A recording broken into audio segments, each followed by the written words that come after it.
미스터트롯 3 참여 가수들의 출연료 순위가 공개되면서 많은 팬들의 관심을 끌고 있다. 이번 시즌에서 활약한 가수들의 수입이 얼마나 되는지 궁금해하는 이들이 많으며 이들이 벌어들이는 금액과 그 이유에 대한 다양한 분석이 나오고 있다. 1위는 손비나다. 손비나는 이번 시즌 최고의 화제성을 기록하며 방송 출연, 광고 계약, 행사 출연 등을 통해 엄청난 수익을 올리고 있다. 특히 그의 독보적인 가창력과 무대 매너는 브랜드들에게도 매력적인 요소로 작용하며 각종 기업 광고 모델로도 활발히 활동 중이다. 그의 월 수입은 수억 원대에 달하는 것으로 추정되며 팬덤의 규모가 점점 커지고 있는 만큼 앞으로도 그의 수입은 계속 증가할 것으로 보인다. 2위는 최재명이다. 그는 꾸준한 무대 경험과 더불어 탄탄한 실력을 바탕으로 방송 출연료뿐만 아니라 전국 투어 콘서트 및 행사 출연료로 상당한 금액을 벌어들이고 있다. 트로트 팬들에게 절대적인 지지를 받고 있는 그는 현재 다양한 브랜드의 모델로도 활동하며 수익을 극대화하고 있다. 최재명의 출연료는 미스터트롯 3에서 가장 높은 수준 중 하나로 평가되고 있다. 3위는 김용빈이다. 그는 미스터트롯 3에서 뛰어난 가창력과 감성적인 무대를 선보이며 큰 인기를 끌었다. 방송 출연뿐만 아니라 각종 음악 프로그램, 공연, 개인 팬미팅 등 다양한 활동을 통해 높은 수익을 올리고 있으며 행사 출연료 또한 높은 수준을 유지하고 있다. 최근 광고 계약도 늘어나고 있어 앞으로 그의 수익은 더욱 상승할 전망이다. 4위는 철록담이다. 철록담은 특유의 감미로운 음색과 감성적인 창법으로 팬들의 많은 사랑을 받고 있다. 특히 디지털 음원과 앨범 판매에서도 좋은 성적을 거두며 수익을 창출하고 있으며 행사와 공연을 통해 벌어들이는 금액도 상당하다. 5위는 남승민이다. 그는 신인급 가수임에도 불구하고 강렬한 무대 장악력과 개성 넘치는 스타일로 주목받으며 높은 출연료를 받고 있다. 또한 트로트뿐만 아니라 다양한 음악 장르를 시도하며 꾸준히 활동 범위를 넓히고 있으며 이에 따라 수입도 점점 증가하는 추세다. 6위는 추혁진이다. 그는 감미로운 보컬과 섬세한 감정 표현으로 많은 팬을 확보하며 다양한 음악 활동을 통해 수익을 창출하고 있다. 그의 행사 출연료는 점점 상승하고 있으며 방송 출연, 개인 콘서트, 팬미팅 등을 통해 꾸준한 수익을 올리고 있다. 7위는 춘길이다. 그는 전통 트로트의 감성을 잘 살리면서도 현대적인 감각을 가미한 무대로 많은 사랑을 받고 있다. 각종 공연과 행사에서 많은 요청을 받고 있으며 광고 모델로도 활동하면서 높은 출연료를 기록하고 있다. 이처럼 미스터트롯 3에서 활약한 가수들은 각자의 개성과 실력을 바탕으로 높은 수익을 기록하고 있다. 특히 이들은 방송 이후에도 지속적으로 활동하며 팬들과의 소통을 이어가고 있으며 앞으로의 행보가 더욱 기대된다. 트로트 시장이 더욱 커지고 있는 만큼 이들의 성공적인 활동이 트로트 산업 전체에도 긍정적인 영향을 미칠 것으로 보인다. 2. 시청률 반토막 오른쪽 화살표 종영까지 3회 남았는데 박진영, 하트 노정희와 첫 대면, 터닝포인트, 마녀. 박진영이 노정의 세상의 전부인 옥탑에서 그녀와 제대로 대면한다. 지난 8일 방송된 채널A 토일 드라마 마녀 7회에서는 동진, 박진영, 죽음의 법칙 패턴을 직접 검증하기 위해 미정, 노정의 과제한적 만남을 지속하는 과정이 그려졌다. 이날 전국 유로 가구 시청률은 1.2%를 기록하며 첫 방송 이후 최저치를 찍었다. 매주 화요일 생필품을 배달받는 미정의 생활 패턴을 따라 마트에서 일하게 된 동진. 철저한 계산 아래 그녀를 만나며 10m, 10분이 법칙을 검증했다. 이 탓에 계단에서 굴러떨어지고 떨어지는 간판에 맞고 오토바이 사고가 나는 등 몸이 성한 곳이 하나 없었지만 그럼에도 그는 멈추지 않았다. 그리고 운명을 바꿀 또 하나의 사건이 발생했다. 한 달에 한 번 아무 버스나 타고 종점까지 다녀오는 것이 유일한 여행인 미정과 같은 버스에 올라탄 동진은 그녀와 같은 공간을 공유했다. 하지만 뜻하지 않게 두 사람의 거리는 5m 안으로 가까워졌고 10분의 시간이 다가오면서 불안한 전조가 시작됐다. 폭우와 낙뢰, 버스 옆 위험하게 실려있던 쇠파이프 등 죽음의 법칙이 발동될 가능성이 점점 짙어졌고 동진은 결국 버스 창문을 열고 탈출했다. 그 과정에서 모자가 벗겨져 얼굴이 드러났는데 이를 본 미정이 그를 향해 이동진이라고 불렀다. 미정이 동진의 이름을 알고 있었던 것. 10m, 10분 그리고 이름까지 여러 법칙을 동시에 어긴 동진은 곧 죽음의 법칙 이 자신을 덮칠 것을 직감했다. 하지만 자신이 쌓아온 데이터를 믿은 동진은 두렵지 않았다. 한겨울 한강에 낙뢰가 떨어진 적은 단 한 번도 없었기 때문. 그는 망설임 없이 한강으로 몸을 던졌다.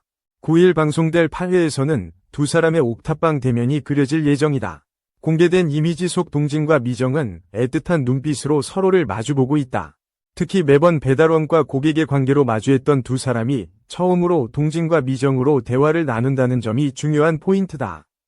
마침내 온전한 제 모습을 드러낸 동진이 미정에게 어떤 말을 건네게 될지 물기 어린 두 사람의 눈이 궁금증을 자극한다.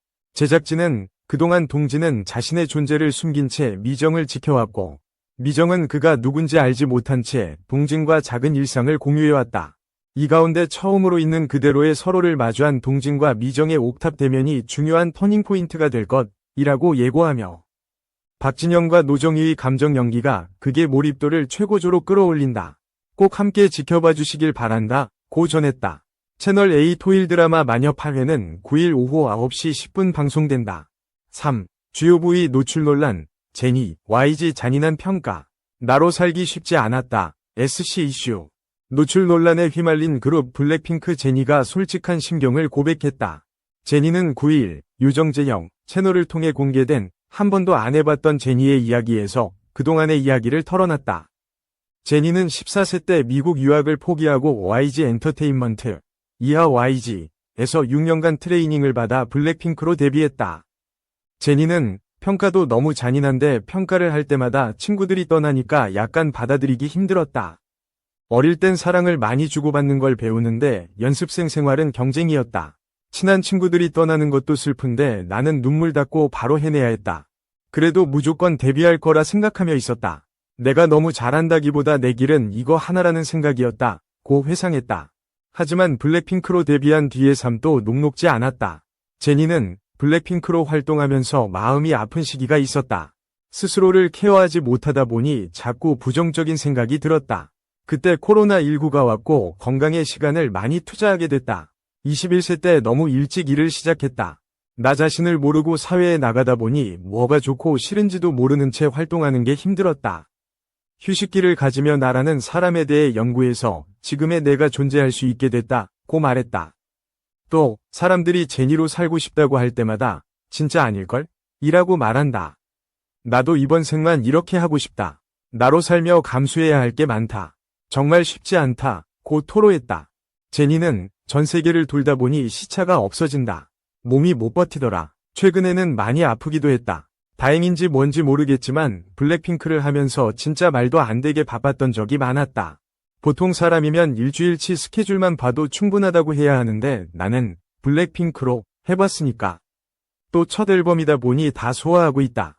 이게 건강하지는 않다. 라고 고백했다. 제니가 속한 블랙핑크는 YG와 완전체 계약만 체결하고 각자의 소속사에서 개별 활동을 전개하고 있다. 제니는 2023년 개인 레이블 OA를 설립하고 만드라 루비를 발표하며 활발한 활동 중이다. 제니는 블랙핑크 시절 4명이 나눠 갖고 있던 책임감을 혼자서 느끼고 있다. 나도 나 자신에게 놀란다. 우리 회사 직원이 15명이다. 회사를 차리면서 어머니와 얘기한 게 내가 이루고 싶은 것과 내 꿈에 관한 일은 끝까지 해보자는 거였다. 시도해보지도 않고 불만만 품다 끝내는 건 별로다. 그래서 나 자신에게 투자를 많이 하는 편이라고 설명했다. 그러면서도 제니는 블랙핑크가 항상 블랙핑크로 남는 게 내 꿈 중 하나라고 완전체에 대한 애정을 드러냈다. 한편 제니는 6일과 7일 현지 시각 미국 로스앤젤레스 피콕 극장에서 열린 단독 공연 더 루비 익스피리언스에서 선보인 노출 의상으로 논란의 중심에 섰다.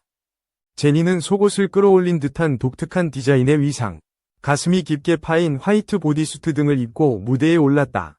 그런데 속옷이나 패드를 착용하지 않은 탓에 주요 부위가 적나라하게 노출되고 상의가 벌어져 가슴이 노출되는 사고까지 발생해 과하다는 지적이 나왔다. 4. 김대호. 대형 사고 쳤다. 퇴사 후 변해. 실망 쏟아져. 푹다행. 3월 10일 방송되는 MBC 예능 프로그램 푹 쉬면 다행이야. 연출 김명진, 신현빈, 이준범, 김기호, 작가 권정희, 이하, 푹다행. 39회에는 월드클래스 중식 셰프 여경래와 중식계 떠오르는 신흥 강자 철가방 요리사 임태훈의 무인도 중식 레스토랑 무인각 오픈기가 그려진다. 일꾼으로는 임원 김대호와 개그계 대표 운동인 허경환, 김민경, 강재준이 함께한다. 스튜디오에서는 안 CEO, 안정환과 붐, 셰프 정호영, 개그우먼 홍윤아가 이들의 레스토랑 운영을 지켜보며 이야기를 나눌 예정이다. 이날 여경래와 임태훈이 초호화 무인도 중화 레스토랑, 무인각 오픈을 준비하는 가운데 임원 김대호를 비롯한 일꾼들은 보조에 나선다. 단연간의 직장 생활을 통해 터득한 일머리 하나로 0.5 성급 무인도 임원 자리까지 꿰찬 김대호는 이날 입사일에 처음으로 대형 실수를 저지른다는 전언. 김대호의 실수에 철가방 요리사 임태훈까지 분노하고 이를 본 허경환은 풀이하더니 풀이하게 하네 라고 꾸짖는다. 스튜디오에서 이를 지켜보던 안정환마저 퇴사하고 변했다 라고 그의 행동에 실망감을 표한다고 해 궁금증을 더한다. 급기야 김대호는 무인각을 오픈하기도 전에 집에 가겠다 라며 탈주까지 선언한다고.